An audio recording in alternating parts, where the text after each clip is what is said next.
Hello, everybody. It's Felicia, and I'd like for you to spring into summer and save up to 2/3 off. That's right, 66% when you use the promo code FEFE at mypillow.com. ESPN anchor Sage Steele is suing the network after violating her free speech rights after she was benched for publicly criticizing her employer's COVID-19 vaccine mandate and former President Barack Obama's decision to call himself black. Steele, who is biracial, claims ESPN temporarily benched her and forced her to issue an apology after her comments. They were made last September on former NFL player Jay Cutler's Uncut podcast. They sparked controversy online and in the press.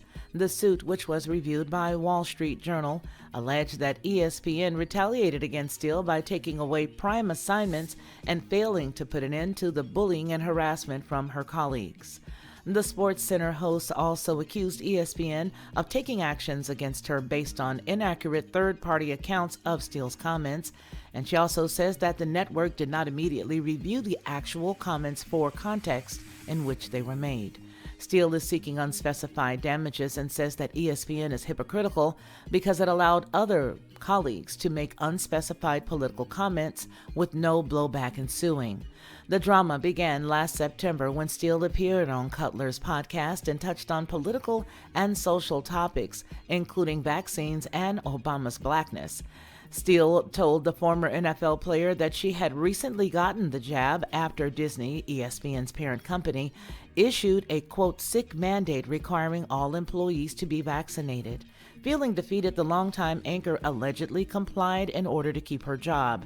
She said, quote, "I respect everyone's decision, I really do, but to mandate it is sick and it's scary to me in many ways. But I have a job that I love. Frankly, a job that I need," she told Cutler at the time.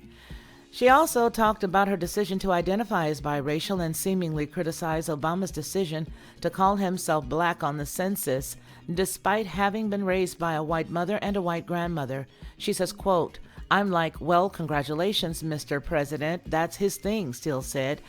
And she continues, "I think it's fascinating considering that his black dad was nowhere to be found, but his white mom and grandma raised him. But hey, you do you, and I'm going to do me," close quote.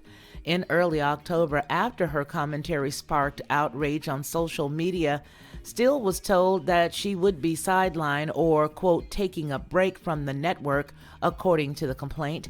Steele claims that she saw the break as a, quote, euphemism for suspension, close quote. However, ESPN argues the anchor was not suspended. The SportsCenter host also claimed that she had to issue a compulsory apology, saying, quote, "I know my recent comments created controversy for the company, and I apologize." She continues, "We are in the midst of extremely challenging times that impact all of us, and it's more critical than ever that we communicate constructively and thoughtfully," close quote. The complaint continues on that after she returned to work a few weeks later, Steele was removed from major assignments such as the New York Marathon and the network's annual Diversity Summit. She reportedly sent a letter to the network's Human Resources Department in February of 2022 complaining about the alleged treatment and was subsequently offered the opportunity to co-host the Masters. Now the anchor has hit ESPN and Disney with a lawsuit, alleging the company retaliated against her for comments that she made while appearing on that podcast. And as a private citizen, she was appearing on the podcast and was not speaking for her employer at the time. Now, the complaint alleges the network response to Steele's remarks was an example of selective enforcement of a network policy that bars news personnel from taking positions on a political issue or social issues. She cites other examples in which ESPN colleagues allegedly made political comments on air and online, but were not penalized by the network. Her legal team has also accused the network of violating Steele's freedom of speech based on a faulty understanding of her comments and a non-existent enforced workplace policy that serves as nothing more than a pretext, as well as state law.